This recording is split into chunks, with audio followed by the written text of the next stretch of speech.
Wait, share.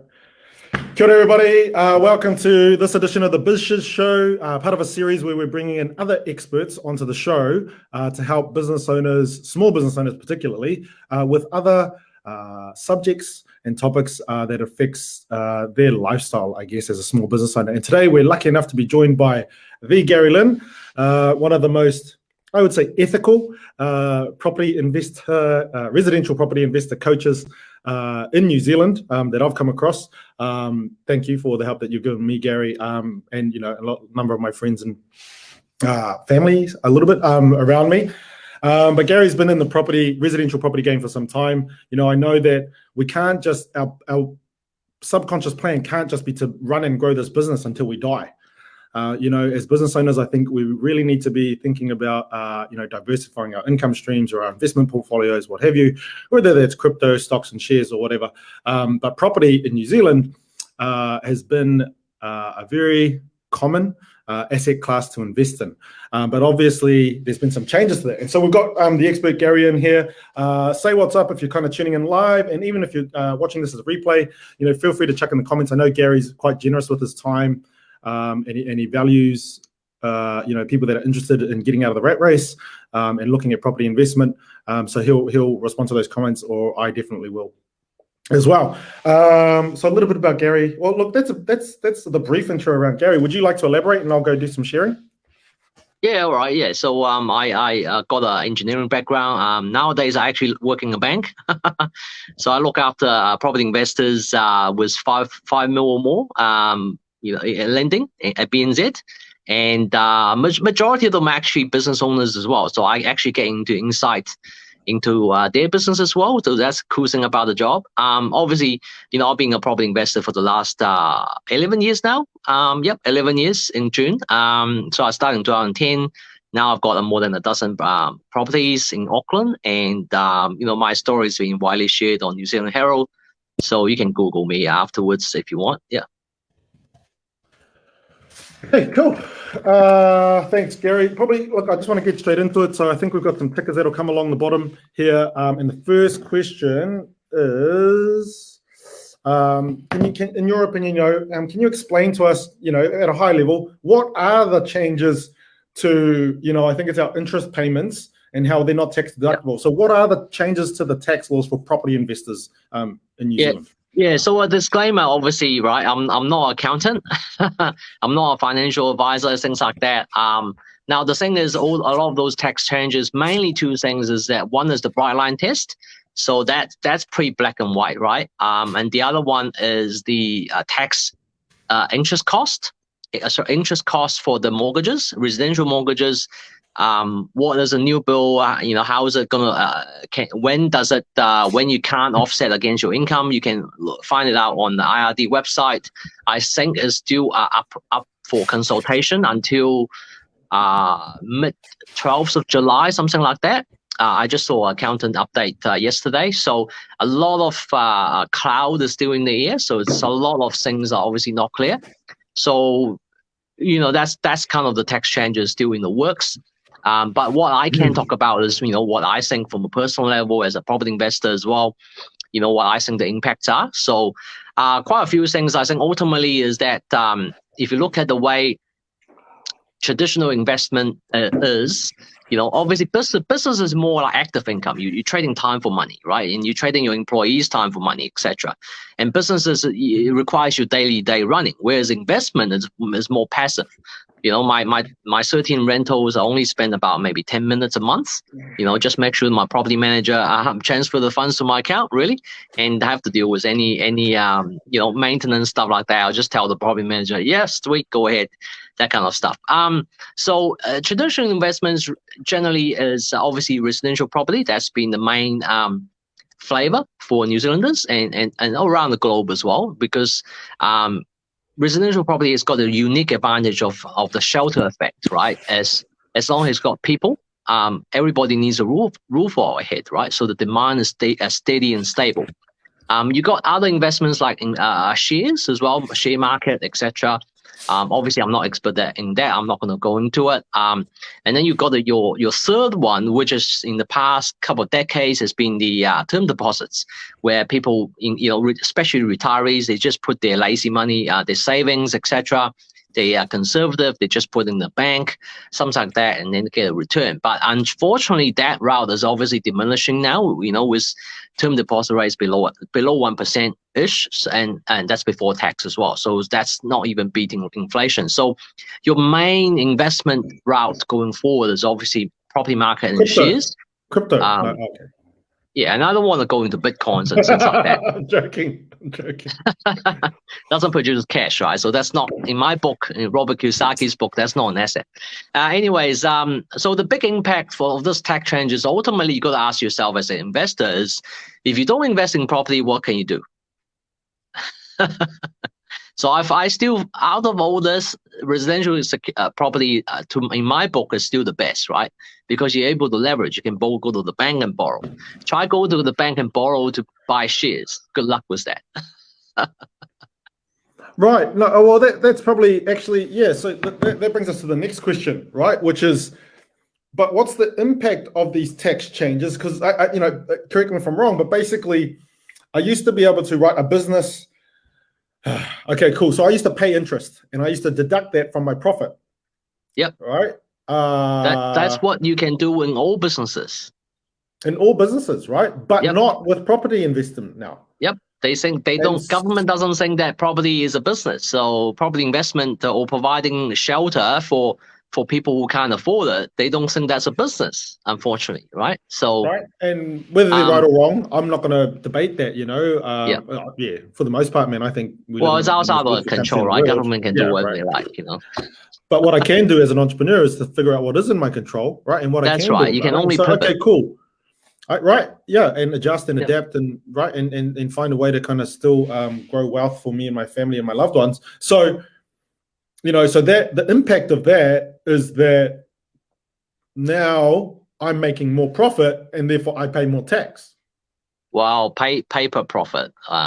Basically, essentially, the biggest impact is that you'll be paying more tax. Like, for example, by 2025 or 2024, whenever that phasing is ending, I'll be paying about, between 37 to 45,000 extra tax a year on my residential portfolio, depending which tax bracket I fall into. If it's 180K, then it's obviously 39%. So my wife and I are probably just under that. Who knows? It's a couple of years away, right? So essentially every property investor will be paying more tax. The biggest impact will be more for small investors. Like, for example, my portfolio is cash flow positive, right? So even after the 45,000 extra tax I need to pay, I'm still positively geared. You know what I mean? I don't need to put money into my portfolio. I don't need my personal income to support my portfolio. But for a lot of investors, especially the mom and dad's ones, where I think like 80% of property investors only own their own home, maybe plus 1 or 2 rentals. I think it's just 1 rental. So for those ones, they'll be paying probably anywhere between 5,000 to 8,000 a year extra in tax. And if they're investing in a property where it's actually negative cash flow, meaning that after the interest and costs and all that, before the tax changes, they still need to put their own funds into it. Well, there will be up to maybe even 8, 9, 10,000, depending on what they invest in and how geared they are, extra taxes. So 10,000 a year, let's just say, and in 50 weeks, you're looking at $200 a week, right? Anywhere between $100 to $200 a week extra they need to fork out. So that's really the material impact, and they really need to budget for that. Yeah, right. So I've got these properties, right? Negative gear guys are kind of fucked, right? Let's be honest, right? And so that's why there's this increase of properties on the market because, ultimately it's case by case. I mean, if your personal income is like, say, for example, I just got one of the top agents in Auckland approved the home loan for them. I mean, they're making like, more than $1 million in commission. That's a different story. They can afford that. But for the normal mom and dads, your average wage is what, 60,000 per person. That kind of stuff, that kind of investor, you can't afford that. You know what I mean? So that's is more important than ever to invest in positive cash flow properties, where the rental returns is higher, so it can service the interest costs, it can service extra tax costs you have to pay for, etc., and plus the maintenance and all that stuff. Yeah, right. And in my opinion, man, and again, I'm no property investor coach and stuff like that, but negative gear is just stupid. Okay, cool. So can we talk about the positively geared people, right? That were kind of okay. Maybe, interest they're paying is, I don't know, 3%, and the rental yield is, I don't know, 4 or 5%, but there wasn't much positive in it, right? Yep. There was a little bit of positive, but not too much positive. So the impact on them now is that they're breaking even, if not maybe slightly going negative, or only slightly positive, right? Yeah. And so can we go to the next question then, which is, so what's the strategy then for the general, the general is still buying. They kind of have, one, home plus 1 or 2 rentals. Yeah. So the strategy is you still need to focus on cash flow positive properties. The only deviation would be, depending which part of New Zealand you are, is that a lot of investors, especially the ones I manage, obviously my book is more about 5 mil plus more sophisticated investors. A lot of them are definitely branching out into develop to hold. For example, some of them, my biggest clients got like 30 odd properties. Smallest ones is probably 8 or 9 or 10, something like that. So they are definitely like taking out 1 or 2 of their properties. They start to develop, bulldoze that old, 60s, 70s house and then put 5 or 6 on it, especially in Auckland. So that's that's getting more and more common. And especially with the new build, I think with new builds to be confirmed, obviously by RD and the government, is that the new build, you can still offset the tax, the interest costs on the new build against the income.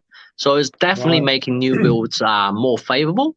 At the moment, a lot of investors obviously still sitting on the sidelines to wait for that confirmation to come and see what is when new does the build. Confirmation come? June next year. No, the tax changes is not finalized. So what is a new build? What is a non-new build? When can you offset the tax, the income? Interest cost against income, that still has to be ironed out, right? I think that's the government has got a deadline of like July or August. I can't remember exactly. So it's still a couple months away. Consultation finished in July. So by the time consultation finishes, you're looking at maybe August, September before the fine print is out, right? And when the fine print is out, that dust settles, and obviously investors will decide what to do.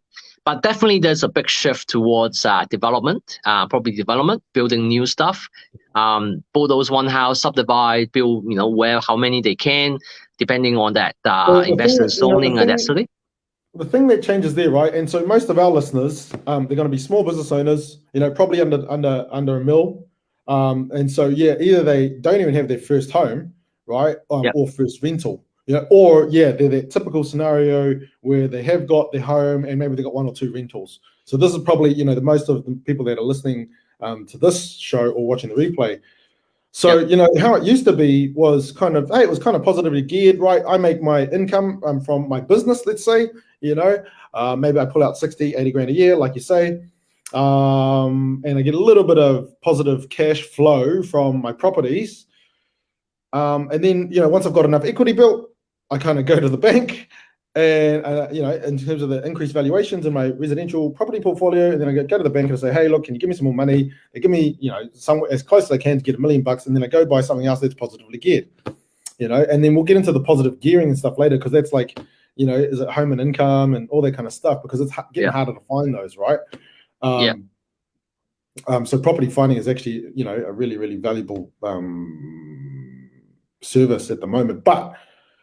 And then I go and buy another one, right? And so it's kind of passive leverage, right? And that's kind of the pattern that I have. But now I don't really have that ability, because where we're getting our positive gearing from is by investing a whole lot of capital, which is cash that I don't historically have in my property investment strategy overall. So if I'm not developing holds for cash flow, positive cash flow, now what's the option there for these ones that are, just build the equity and then go and buy another one? Is that strategy obsolete now and really hard to No, find that's in not, this not that's market. not obsolete at all. I mean, that's actually a good thing. I'm keeping our eye on multi-income properties as well. What's going to happen is that a lot of investors will look at new builds as a grass greener approach, and then obviously there'll be less. Well, hopefully there'll be less investors looking at older housing. So that could be potentially opportunity there as well, because less competition. What that means is that you can find more bargains, hopefully, because of that. So ultimately, you just need to account when you do your numbers. Just make sure you put that extra tax cost into your cash flow calculation, and just compare apple with apples. Really, compare the existing old dwelling versus a new build, and then it works out. Because the thing is, new builds as well is not. People think that new builds are the way to go, but the problem is that material costs are going up. Developers are facing big challenges, right? Where 350, for example, using say Te Aro Peninsula, I've got 4 rentals there.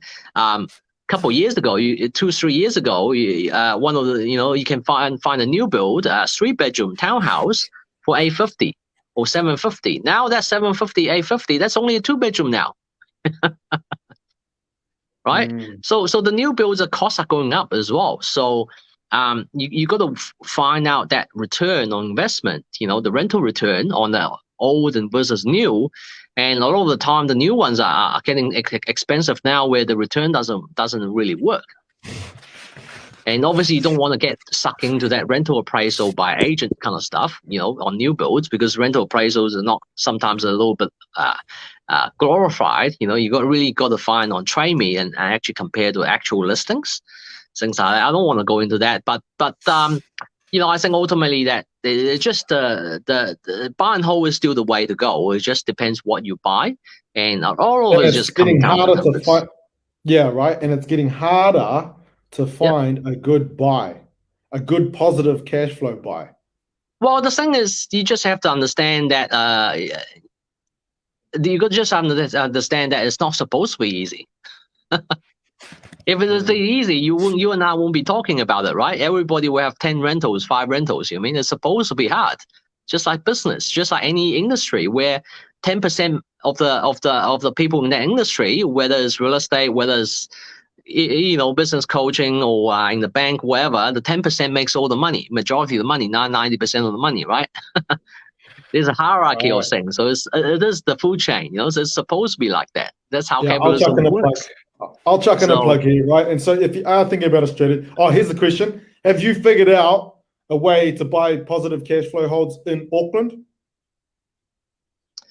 Well, in Auckland, definitely you have to kind of branch out into the lower socioeconomic areas where the prices are cheaper. South Auckland. Yeah, that's right. Obviously, home and income, etc. Then you can look at it's more common where investors are renting to the government, emergency housing, or one of those social housing providers where some of them actually pay more rent. Obviously, you got to put up with potential more maintenance, etc. But that's a good way to get a yield up. Otherwise, you can always look at looking at investing out of town. Hamilton is a great place. Hamilton. No, not Huntly. No. Once they have one bypasses Huntly, I think I personally I don't recommend Huntly at all. You got to find a town where the population is at least ideally 100,000 or more, right? So Hamilton is a great place. I got an investor client that bought a home and income in Hamilton, 730,000 just before Christmas. Spent about 100K rental, which is quite a big rental. Then their cost is 830, but they're getting 1,050 a week rent. What? For the 2 dwellings, home and income, separate dwellings. And he's getting they're getting 6.5% gross yield. Road trips to Hamilton. We're all going on road trips. It's worth 1.2 million now. Hey? Yeah, they're making 370K equity, Yeah. Yeah, okay, cool. So we're all going on road trips to Hamilton, yeah? No, I just think that these deals, have you got a Mustang now? Deals around in any part of the country, you just have to hunt for it. You need to know your numbers. You need to know what they're worth. You need to be prepared. I'm not driving to Hamilton because someone left a tap on, and and the property manager's on holiday. And it's just, I don't think it's worth it, dude. Because you got to go, or it's burning down. You actually have to go. You have to stop whatever you're doing. But Yeah, look, that's okay. Problem, right? Because people are going to tell me, hey, you own a $800,000 property. Like, fuck, one time you have to drive to Hamilton in an emergency. It's going to be okay. Well, I mean, then you have just to put up with the competition in Auckland then. Okay, when are you going to go get some open homes? We'll go for a ride in your Mustang. I saw that now. Oh, what do you got now? Porsche? Yeah. That's right. The Boxster. Yeah. Yeah. Okay. Yeah. Anyway, that's actually cheaper than the Mustang, but yeah. I don't know. Mustangs are just shit, right? Hey, so your predictions, right? I'm interested in some of your predictions. One, around everyone talks about fucking property prices in Auckland, and I just don't care. Like, they're just gonna go up. I don't care what your aunties, cousins, uncles, accountants said. They're just gonna keep going up. Yeah, look, they might stop or something, but anyway, what I am interested in is, do you think a lot of people are going to start offloading stock now? What do you think is going to happen to rental prices, and what do you think is going to happen to interest rates? Not that I give a fuck about interest rates. Everyone's like, oh, it moved 2%. I'm like, who cares? Like, if you're geared to, if it moves 0. or 0.02% and it fucking affects you, dude, you got your gearing wrong, right? Yeah, that's anyway, right. Case by case scenario, but I'm talking about the general population that earn $60,000 a year from their income. They own their home and they got 1 or 2 rental properties, right? It's like, fuck, if you're watching interest rates that closely, it's like you're doing it wrong. Anyway, so yeah, your prediction around the amount of stock coming on the market because of especially the negative geared people, but even the ones that were only slightly positively geared, they're going to have to offload now, or that's one option. Rental prices, and then interest rates. Well, I think the key thing is for property investors that there are a lot of property. There's tax changes and things like that. It's a bitter pill to swallow. But the key thing is you got to stay logical, right? You can't. The people who are selling, I think majority of them are actually making those decisions based on emotions, because they're sick of tired of government attacking landlords and all that stuff. But ultimately, you got to stay logical. Is that okay? If you sell that property, what are you going to invest in? Crypto. What's a better alternative? Putting shares, putting Bitcoin? Yeah, I'm gonna get some blockchain art. Eh? Blockchain art. Crypto art. So I think a lot of investors will ultimately make emotional decisions that they're going to regret in the long term. Yeah. And I think that the investors that need to sell because their cash flow is poor, or they can't afford it, etc. The writing is probably on the wall for some time. The ones that are struggling, they probably have already done so during the COVID period last year, and the ones that are doing it now, maybe their income, they got laid off, or their business is not doing well, etc. So then the cause is not really about the property. Then it's more about their personal incomes. You know what I mean? Like in terms of their job, are they able to find a better one? In terms of the business, why is it going downhill, etc. So there's different ways to look at things. You know what I mean? Ultimately, you got to increase your cash flow, your personal income, right? That will obviously allow you to borrow more and buy more, and etc. Yeah. Where do you sit on this one, right? So yeah, my costs have gone up, so maybe I need to increase my income, right? And when you're dealing with residential property, right? What do you think about putting some walls in the lounge and then creating another room and then renting that room out? Where do you sit on that one? Well, I mean, you can, if that's what's required, I mean, you can rent by the room. You know what I mean? Obviously, it requires more maintenance, requires more work on your half. Just like if you're running a business, you want to make more income, then you have to put in the work, right? So, it's all swings and roundabouts. And if you're lazy like me, you don't want to do that, then you have to put up with lower return. And simple as that. Yeah, man, this is just my opinion, and I don't think a lot of people are going to like this, man. But look, I actually don't think it's a bad thing for the country. I think we live in one of the most beautiful countries in the world. I think whatever the fuck people think about Jacinda, I think she tried her best, and I know that you're not a big fan. But that was an ugly scenario, and man, we've had those residential property investors in New Zealand. It's actually an economic problem of New Zealand, by the way. Actually, I am going to share my opinion on that one. But fuck, man, we're just taking a little bit of load. When you look at the government sectors going through, when you look at the different financial sectors going through economic pain right now, you got the government sector, the financial sector, the corporate and business sector, and then you got the household sector. fuck, if we all take some of the burden, it's actually a good thing. So it hurts, don't get me wrong, but I think I'm actually kind of okay with this. I think it, Well, I I think mean, it helps. yeah, I mean, like I said, you can't change what the government's doing, and you just hope that the taxes are going into a better place. You know what I mean? That's probably the better feeling is more about how the government is spending that money, right? I mean, that's another topic altogether, right? I don't really want to go into it. I mean, I was a civil engineer before, you know what I mean? Like I've been The on the Harbour Harbour Bridge. Bridge a You're few doing something with times. the Harbour Bridge. Someone's Yeah, crying about that. I even done All some these work, fucking hundreds of dollars. during the center lanes, those guardrails. I procured that contract. But if you look at that stupid, $800 million cycle lane, I mean, why the hell don't they just commit to the bloody tunnel under the harbour and then turn the whole Harbour Bridge 8 lanes, right, into a cycleway? You know what I mean?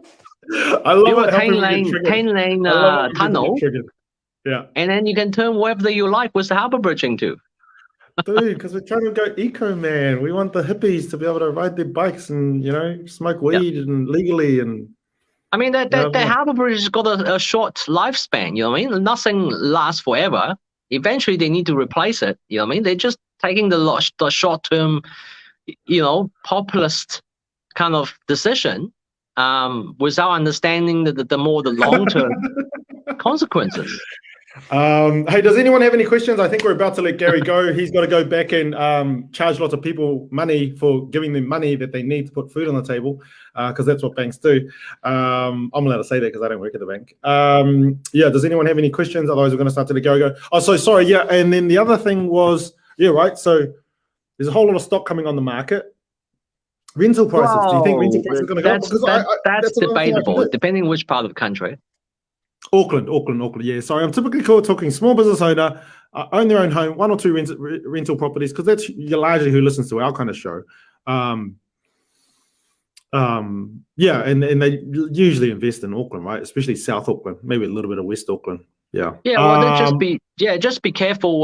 Don't buy new builds in greenfield areas, meaning that there's a new like a concentration of new builds in that whole area, like a new suburb, or parts of Takanini, etc., where there are not a lot of new builds going up. Then obviously there'll be a lot of supply coming up, and if a lot of them are for rent, say in a year or two's time, then obviously then it could potentially, depend. We're not getting the same number of immigrants coming now, so. Potentially we are looking at a lot less renters. Change. Yeah, I guess that's an opinion, right? And that's the thing around where investing does become gambling and kind of crystal ball gazing, man. Because when they open up the borders, and they fucking will at some point. Who doesn't want to come to New Zealand, man? You tell me who doesn't want to come to New Zealand. Have you heard the stuff around Elon Musk and all those motherfuckers buying like $1 million mansions on massive lots with the bunkers? The what are they called? Like the panic rooms? Yeah, nuclear bunkers. Yeah, dude, and I think because there was a book that came out. I need to get the name shelters. Yeah, doomsday shelters. Yeah, dude, and they've got like 6 months of supplies in there, and like fiber and all this kind of shit, and they're all building them here. Yeah, but they're not going to build them in main cities. They're going to build in middle of nowhere, really. Generally. Yeah, 100. With a sea view. But that's just an example of everyone's going to want to come to New Zealand. That's my personal opinion. I am no expert. But that's what I think. So, sorry, what about rental prices? Your prediction around rental prices, right? Because that's another thing I can do as a property investor. I'm like, oh, fuck, I've got to pay more tax now because you've taken out some expenses that I used to deduct from my net profit. So I'm making more profit, so I need to pay more tax. So I'm just going to put up my rent prices. That's legit going to happen, right? I'm thinking about doing that. Yeah, I think rent prices have to go up a little bit. We'll just have to see, really. I mean, my question is, obviously temporarily currently it's flattening. Actually a lot of people are starting to look at Australia now, going to Oz and for better futures and etc. So that it's really hard to say where the rental prices will go, but a lot of investors will obviously put their rent up. Investors in general, a lot of them are not really overcharging their tenants, especially if you've got a long-term tenant.